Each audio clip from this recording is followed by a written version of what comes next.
Hello everyone, welcome to my channel Hamida's world.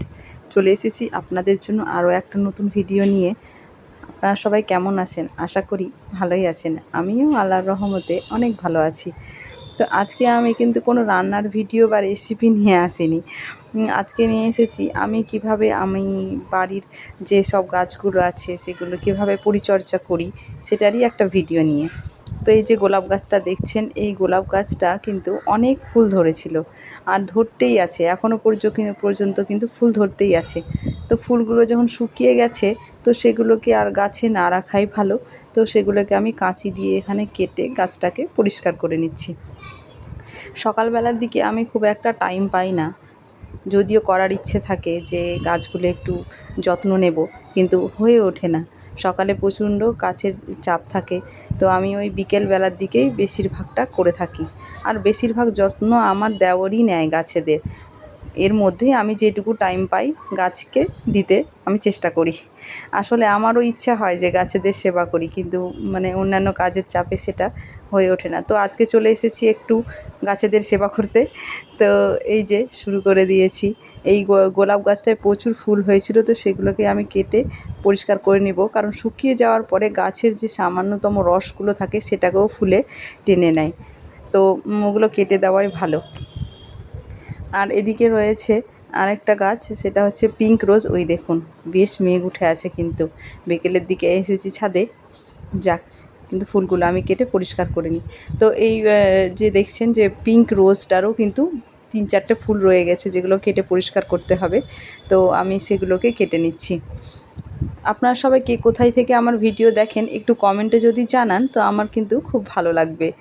আমি চেষ্টা করছি যে আপনাদের সামনে নতুন নতুন ভিডিও বা যেটা দেখতে আপনারা পছন্দ করবেন সেটাই দেওয়ার চেষ্টা করছি, কিন্তু জানি না ঠিক কতটা পারছি। চেষ্টা করছি আমি।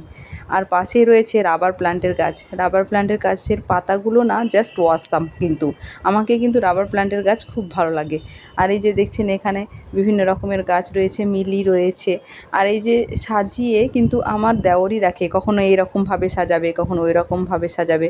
এখানে রয়েছে ইকজোড়া আর গোলাপ, কাগজ ফুল, আর এখানে একটা পেয়ারার গাছ রয়েছে। পেছনের দিকে আমার ছোট মেয়েটা খেলাধুলো করছে। আর এইভাবে পরিপাটি করে রাখলে না সব গাছগুলো কিন্তু দেখতে ভালোই লাগে। আমাদের ছাদটা কিন্তু এরকমভাবেই সবসময় পরিপাটি হয়ে থাকে। ঝাড়টা দিয়ে বেশিরভাগ টাইমেই আমার দেওরই কিন্তু পরিষ্কার করে রাখে। আর এই যে এইদিকে দেখুন, আমার দেওর বস্তাতে করে বেগুনের গাছ লাগিয়েছে। জানি না হবে কি না, কিন্তু ও খুব যত্ন করে লাগিয়েছে। আশা রাখছি যে কিছু ফল হবেই। আর আমি এখানে গাছের পাশে যে আগাছাগুলো হয়েছে সেগুলো একটু পরিষ্কার করে নেব। আমাকে কিন্তু গাছের যদি বলেন সেবার মধ্যে কোনটা ভালো লাগে যত্নর মধ্যে, তো আমাকে এই আগাছাটা পরিষ্কার করতে কিন্তু খুবই ভালো লাগে। সবথেকে বেস্ট পার্ট আমাকে এটাই লাগে। আমাকে যদি সবগুলো গাছেরই একদিনে করতে বলেন তো আমি করে দিয়ে দিব। এত ভালো লাগে আমাকে আগাছা পরিষ্কার করতে। আর পরিষ্কার হওয়ার পরে কিন্তু দেখতেও ভালো লাগে। তো আমার এই ভিডিওটা আপনাদেরকে কেমন লাগলো সেটা কিন্তু কমেন্টে জানাবেন। আর গাছের যত্নের সম্পর্কে যদি কিছু আমার কাছে জানার থাকে তো অবশ্যই কমেন্ট করবেন। ভিডিওটা লাইক করে শেয়ার করে পাশে থাকবেন, আর আমার চ্যানেলটিকে অবশ্যই সাবস্ক্রাইব করে দেবেন। এটাই আপনাদের কাছে আমার একটা অনুরোধ। আমাকে এগিয়ে যেতে আপনারা সাহায্য করুন, আপনাদের কাছে এটাই আমি চাইবো। তো গাছগুলো আগাছাগুলো বেশ পরিষ্কার হয়ে গেছে, আর বাকি করব অন্য দিন। দেখা হচ্ছে পরের ভিডিওতে। ততক্ষণ পর্যন্ত ভালো থাকবেন, ভালো রাখবেন। ধন্যবাদ।